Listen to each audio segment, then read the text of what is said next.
Hey everybody, what's going on? Little update on my life. I got a job, so I've been a little bit busy. So sorry about the delay in post, but we're gonna continue on here and try and get this room rolling. So thanks for watching. Enjoy.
And now comes the big job of having to separate the good parts from the scrap metal and to get rid of all the scrap metal and scrap plastic and futons and mattresses and books and papers and everything that we're not keeping has got to go.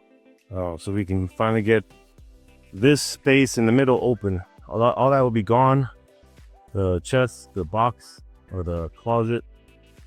This table, I'm kind of want to move it. I'm thinking about putting it over there, or maybe leaving it there. I'm not really sure yet, but I kind of want to move this shelving somewhere else, and I haven't figured out where yet. I'm still thinking I want to put it there, but that's in the way. So once this is clear, I can think about reconfiguring the space, but for the most part, it's pretty good the way it is now with everything on the outsides. So yeah, we're gonna go from there. Let's see how we get this thing going. Thanks for watching. Don't forget to like, subscribe, hit that bell for notifications for the future videos, and I'll see you guys in the next one. Bye.